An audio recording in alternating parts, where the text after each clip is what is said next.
Vamos a hablar ahora de las derivadas parciales de una función de dos variables. Entonces, bueno, estamos introduciendo aquí el concepto de derivada ahora cuando se tienen varias variables. Vamos a ver qué es sencillo realmente. Es una cosa sencilla y vamos a hacer una justificación geométrica. Fíjense lo siguiente. Cuando se va a derivar de ahora en adelante, va a tener que indicarse con respecto a quién se está derivando. Si nosotros vamos a hacer énfasis en las funciones de dos variables, entonces yo ahora voy a decir, bueno, voy a derivar parcialmente con respecto a X o voy a derivar parcialmente con respecto a Y, una de las dos. Hay distintas notaciones que uno puede usar. Vamos entonces a mirar cuáles son esas notaciones a las cuales me refiero. Por ejemplo, cuando uno va a derivar con respecto a X, tenemos, estas son las notaciones más usadas, ¿eh? Tú puedes decir, parcial, entonces tú tienes aquí como el arroba, ¿no? Allí. Que tienes entonces derivada parcial de f con respecto a x o derivada parcial de z con respecto a x, porque acuérdense que por default o por costumbre también la variable z se asume como esa tercera variable, que es una variable cuyo valor depende de las variables x y y. Por lo tanto, decir z es lo mismo que decir f, que depende tanto de x como de y. Entonces ahí tienes, ¿ves? Y bueno, análogamente tienes allá abajo qué sucede cuando derivas respecto a y. Puedes usar cualquiera de ellas, ¿ok? La que te parezca más cómodo de usar. Ahora bien, ¿cómo se deriva con respecto a x o con respecto a y? Muy sencillo. Vamos a ver un ejemplo como el que tenemos acá. Sea f de x, y igual a e a la 3x más 2y. Ahí lo tenemos. Entonces, fíjense lo que yo voy a decir. Yo voy a decir esto ahorita y esto va a facilitar la parte mecánica y luego vamos a mirar un poco la parte geométrica. Fíjense, para yo derivar esto con respecto a x, la y tengo que asumirla como una constante. Entonces, en ese sentido, miren lo que yo hago acá. Por ejemplo, yo uso esta notación, puede ser fx de xy. Aquí estoy usando la notación, cuando yo digo esta notación que estoy viendo acá, déjame ilustrársela. Esta notación que estoy usando acá es una de las tantas notaciones que aparece aquí arriba. Entonces, esto es derivada parcial con respecto a x, de f, ¿no? Esto es lo mismo que esto, ¿ok? Estoy derivando con respecto a x, esta función. Entonces, la y se asume como una constante. ¿Sí? Entonces, ¿cómo se derivaba en cálculo 1 la exponencial? Bueno, muy sencillo, era e elevado al argumento, vamos a decir así, imagínate que tú tuvieses una función arriba, ¿no? Entonces, ya va, vamos a ver aquí. Está haciendo calor. Fíjense lo siguiente, ya, déjame mirar aquí el tema del ruido, que no ha mejorado. Ay, tengo flojito. Vamos a ver No me aquí. quedo aquí, tengo flojito. Vamos a ver aquí. Bueno, creo que era Celeste, ¿no? La que estaba allí, que había dejado el micrófono encendido. Bueno, muchachos, vamos a tratar de tener cuidado con esto. Pensé que eso ya se había mejorado, pero no es así. Bueno, continuamos. Entonces, fíjense lo siguiente. Estaba diciendo aquí abajo que vamos a derivar con respecto a x. Si derivamos con respecto a x, la y la vamos a asumir como una constante, como si fuese un número. Entonces, fíjense. Si tú tienes arriba, acuérdate que es la derivada de e a la, ¿cómo era? A la exponencial. E elevado a una función era, cuando derivábamos antes. E elevado a la función por la derivada de la función. Eso es lo que hacíamos antes. Entonces aquí, básicamente lo que tenemos es lo siguiente. Aquí sería e elevado a la función, que es 3x más 2y. ¿Está bien? 3x más 2y. Por la derivada de esta función, pero cuidado aquí, cuando yo derivo esta función de arriba, la voy a derivar asumiendo que la variable es la x, la y es una constante. Por eso es que cuando tú derivas la derivada te queda 3. Aquí ven, porque y la estás asumiendo como una constante. Como es una constante, la derivada de una constante vale 0. Pero si en cambio, esta misma función, yo ahora la derivo con respecto a y, miren lo que tenemos entonces. E a la 3x más 2y derivada con respecto a y sería e a la 3x más 2y por la derivada de esta función exponente, donde ahora, como estoy derivando con respecto a y, la x la asumo como una constante. Y bueno, esto daría 2. Fíjate que sigo aplicando las mismas reglas de derivación que en cálculo 1. Esa es una buena noticia. ¿Y por qué la sigo aplicando? Bueno, muy sencillo, porque yo, cuando voy a derivar respecto a una variable, esa es la que yo asumo como variable, las demás las asumo como unas constantes. Eso es todo, ¿ven? Listo. Es más, aquí porque nosotros vamos a hacer énfasis en funciones que dependen de X y de Y. Pero sí, esta es una ley universal. Si yo derivara una función que depende de 20 variables, si yo derivo con respecto a la primera variable, las otras 19 las asumo como constantes. Entonces, esa es una ventaja operativa cuando se están realizando derivadas parciales. Entonces, bien, otra cosa, fíjate acá, ¿ven? También se pueden derivar varias veces. ¿Ven? Por ejemplo, mira, estas notaciones que están acá, ¿ven? Fíjate, esta notación que está aquí arriba. Voy a hacer énfasis en esto. Vamos a ver acá. Mira, ¿qué significa esto? Esto significa deriva f con respecto a x 2 veces. Quiere decir que te doy una función, vas a derivarla parcialmente con respecto a x, eso te va a dar otra función. Esa otra función la vas a volver a derivar otra vez con respecto a x. Y listo. Eso básicamente es lo que hace, siguiendo las mismas reglas que tú conocías, ¿bien? De antes. Esta que está acá es derivar a f 2 veces con respecto a y. Fíjate que aquí utilizamos esta notación, pero cuidado, ¿no? Hubiésemos podido utilizar la notación fxx. A ver, esta, ¿eh? Que esta a veces me gusta más porque es como más sencilla de trabajar. Mira, me refiero a esta, ¿ves? Por ejemplo, esta que está acá. F, por ejemplo, esta es equivalente a decir fxx, ¿ven? F de xx, es lo mismo. Esta de aquí abajo sería lo mismo decir f de y. ¿Ven? F de y. Ahí está. Y así. Llama la atención esta que está acá. ¿Ven? Mira, y esta que está acá. Listo. Bueno, déjame decirte una cosa. Aquí, esta que está aquí arriba es derivas primero con respecto a y y después con respecto a x. Y aquí abajo al revés. Entonces, eso te podría confundir. Pero no importa, porque la buena noticia es que, bajo hipótesis de continuidad, estas derivadas, estas son las derivadas cruzadas. ¿Ven? Esta derivada, si tú derivas con respecto a y y después derivas con respecto a x, es lo mismo que derives con respecto a x y después con respecto a y. Te va a dar lo mismo, bajo hipótesis de continuidad. Esta que está acá es lo que yo diría, bueno, las derivadas f de xy o f de yx. Estas derivadas cruzadas también se les conoce con el nombre de derivadas iteradas. ¿Por qué derivadas iteradas? Porque aquí pasa lo mismo que el límite. ¿Qué pasaba con el límite? Tomabas el límite cuando la variable y tendría un valor y después lo que te daba lo tomabas con la variable x que tiene un valor aquí. Derivas con respecto a una variable y lo que te dé lo derivas ahora con respecto a la otra. ¿Ven? Por eso son llamadas cruzadas. Aquí arriba no, porque aquí arriba derivas 2 veces en relación a la misma variable, tanto a x como a y. Entonces, quiere decir que estas son las derivadas de segundo orden. Quiere decir que una función de 2 variables tiene, escúchese bien, 2 derivadas de primer orden, que son estas que están acá, ¿ven? Con respecto a x y con respecto a y.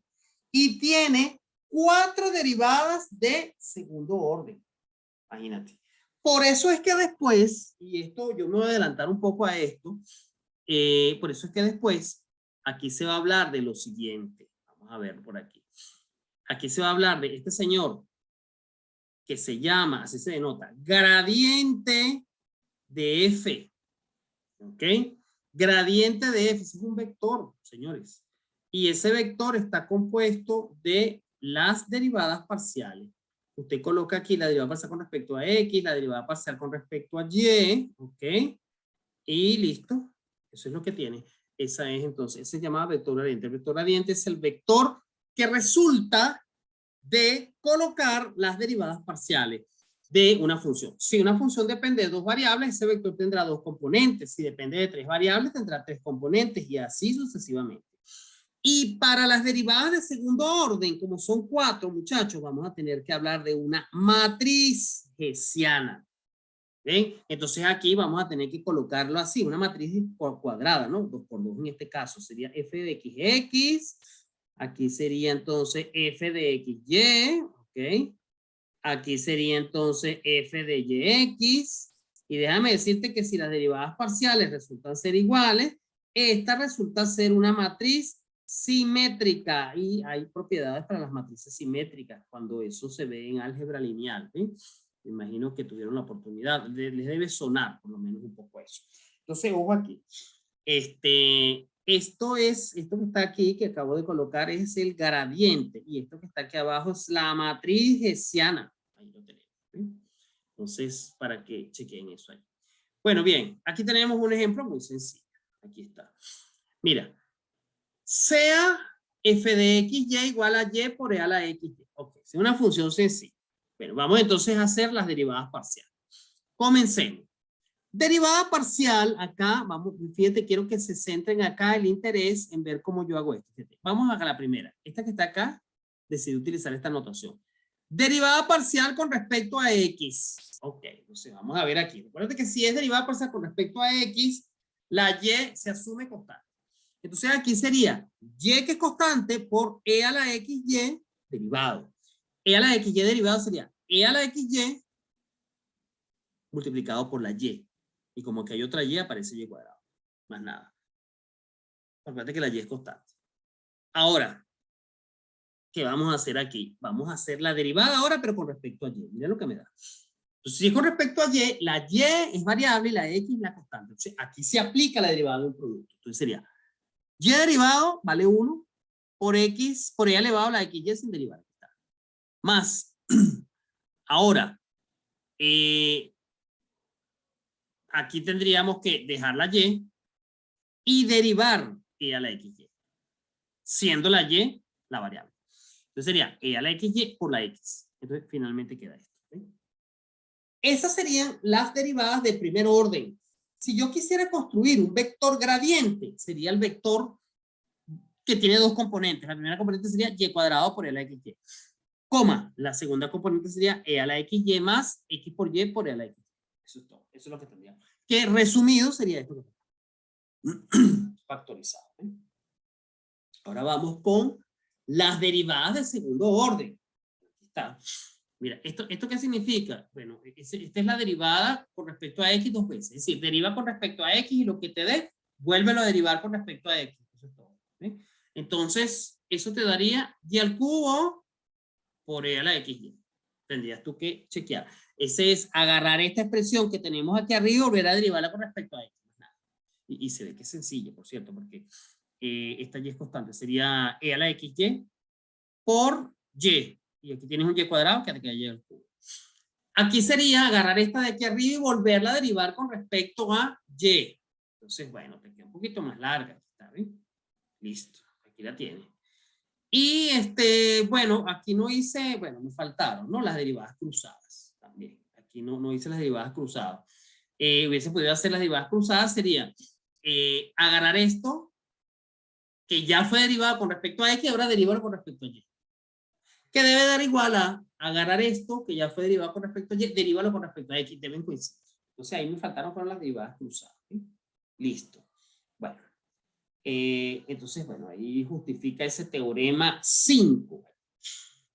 Bien, vamos entonces ahora a realizar algunos ejercicios sencillos por acá, donde practiquemos límites. Mira esta función que tenemos acá. Cuidado aquí con esto. Yo te doy esta función. Y vamos a probar que esta función es continua en 0, 0. Ajá. ¿Qué tiene que suceder para que sea continua en 0, 0? O en cualquier punto en particular. Bueno, tiene que darse lo siguiente. Vamos a ver. Primero, en 0, 0, la imagen es 0. Tienes que resolver el límite de esta expresión que está aquí arriba cuando x y tienden a 0, 0. Y debería darte 0. Eso es todo. Si no es así, entonces no es continua la función. Acuérdate que el límite tiene que coincidir exactamente con la imagen. ¿Okay? Tiene que coincidir exactamente con la imagen, que en este caso es 0. Bueno, entonces, este límite de aquí arriba, ¿cómo lo resolvemos? Bueno, puedes tener distintas formas de resolverlo. Una de ellas que yo utilicé aquí es coordenadas polares. Entonces, límite cuando x y tiende a 0, 0. de 3 por x cuadrado entre x cuadrado más y cuadrado, bueno, nada, tanto x como y yo lo sustituí por las expresiones trigonométricas. X igual a r coseno, y es igual a r seno. ¿Ok? Entonces, eso básicamente es lo que tenemos allí. En ese sentido, lo que vamos a tener básicamente es lo siguiente. Vamos a ver por ahí.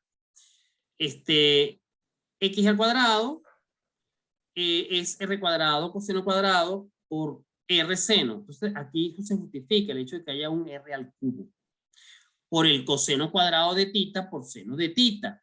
Entre r cuadrado, acuérdense que x cuadrado más y cuadrado es igual a r cuadrado, según las relaciones cartesianas polares que ya nosotros vimos anteriormente. Ajá. Este r al cubo entre este r cuadrado se cancela y queda 3r. Aquí, bueno, aquí se me olvidó colocar el 3, pero eso no importa, ¿no? Aquí debió haber un 3 delante. 3 por límite cuando r tiende a 0 de r por coseno cuadrado seno cuadrado. Este límite da 0. ¿Por qué ese límite da 0? Bueno, mira, vamos a ver aquí porque esto a veces cuesta a veces analizarlo, entenderlo. Tienes aquí esta función. Tienes una función donde tú puedes separarla como el producto de dos funciones de una sola variable. Esta función r solo depende de r. Y esta función coseno cuadrado de tita por seno de tita depende de tita. Entonces, este coseno cuadrado por este seno de tita es una función acotada entre menos 1 y 1. Y esta función tiende a 0. ¿eh? Porque si tú dices límite cuando r tiende a 0 de r da 0. Entonces esto da 0. Entonces, el límite da 0. Y coincide con la imagen que tenemos acá que es 0. Por lo tanto, esta es una función continua en 0, 0. ¿eh? Y listo. Profesor, aquí, si aquí abajo en vez de 0 hay un 1, entonces el límite de arriba tiene que darte 1. Si el límite de arriba tú lo resuelves y te da 0, no es continua, porque el límite te está dando 0, pero la imagen no es 0, la imagen sería 1. Entonces ahí hay que tener cuidado en ese sentido. Ajá, hay una cosa aquí que preguntan también, la letra B. Hay que demostrar que la derivada parcial con respecto a x evaluada en 0, 0 existe. Y la derivada parcial con respecto a y evaluada en 0, 0 existe. Bueno, eso se va a hacer por definición. Por definición, porque el 0, es un punto de quiebre, es decir, es un punto donde allí la imagen no sigue esta regla de correspondencia que tenemos arriba. Hay un cambio de regla de correspondencia. Por eso se hace por definición. Entonces sería límite cuando h tiende a 0 de f de h0 menos f de 0, 0 entre h. Fíjate que la h la coloco en la x porque la x es la que está variando. Si es f de y 0, 0, límite cuando h tiende a 0 de f de 0h. ¿Ven? Menos f de 0, 0 entre h. Entonces aquí la h se coloca es en la y, que es la que está variando. Bueno, nada, eso me daría 0 y 0. ¿Por qué? Porque f, a ver, f de 0, 0 es 0, porque ya te lo están diciendo acá. Pero f de h0, te vas aquí arriba y evalúas. Donde esté la x, colocas h. Donde esté la y, colocas 0. Y eso te da 0. Análogo vas a hacer acá, ven, 0h. Te vas arriba, donde esté la x, colocas 0. Donde esté la y, colocas h. Y eso te da 0. Eso te da entonces 0. Entonces existen. Para decir que no existe, estos límites tendrían que darte que no existe. Y no es el caso, te dieron un número en particular. Cuidado con algo, no tienen por qué haber dado igual, esto es casual. Te hubiese podido dar 1 y el otro te hubiese podido dar 4. Y eso no importa, no tienen por qué ser iguales a 0. Aquí. Eso no tiene nada que ver. Bien. Jorge, ¿tienes una pregunta allí?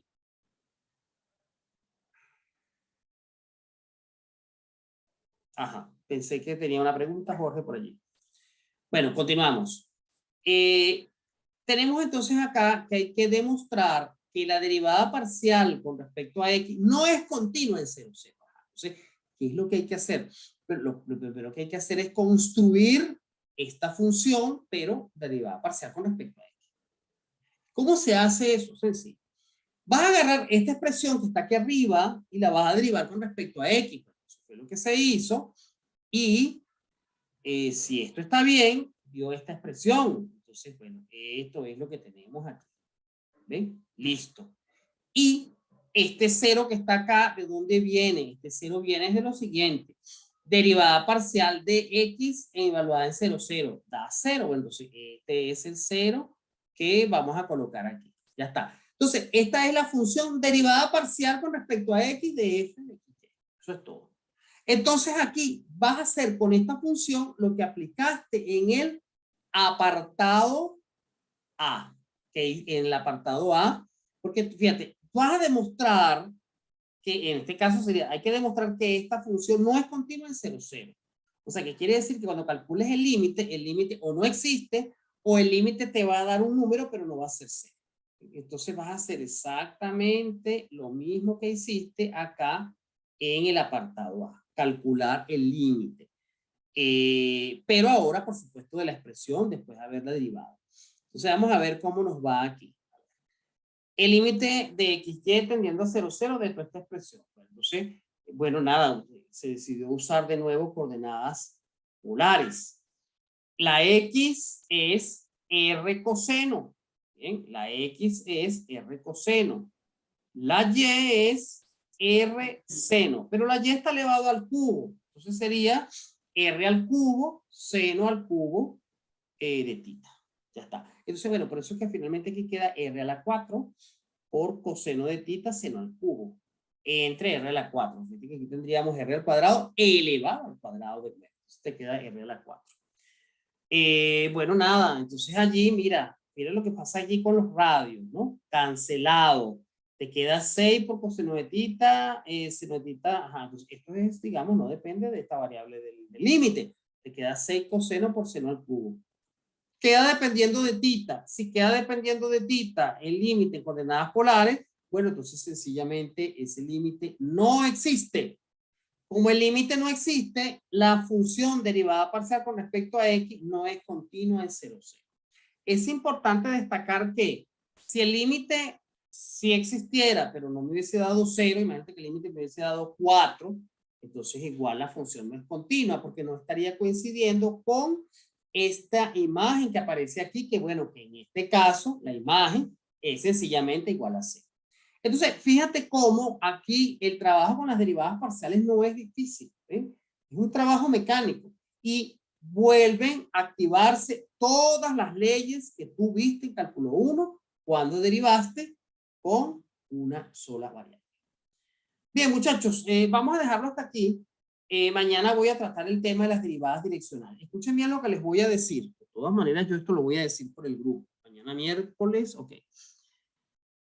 Hasta lo que veamos mañana va para el segundo parcial. El segundo parcial no es la semana que viene, es la que le sigue arriba, es el lunes 28. Sin embargo, la semana que viene yo voy a dar materia nueva, materia que va para el tercer examen. Y bueno, obviamente la semana que viene pueden preguntarme, por supuesto, no tiene por qué ser necesariamente por acá, pueden preguntar, digamos, por el grupo y mirar si hay alguna duda en un ejercicio. Yo aprovecho y lo resuelvo, a ver si la duda es persistente. Entonces, repito, hasta lo que de mañana, ese es el contenido del segundo parcial. Y todavía les queda una semana para que ustedes entonces ahí repasen lo que tienen que repasar. Y el parcial lo tenemos el lunes 28, que es la semana 12. ¿Sí? Ese entonces es el calendario que tenemos hasta ahora. Bueno, muchachos, saludos para todos y cuídense. Nos vemos mañana. Dios mediante.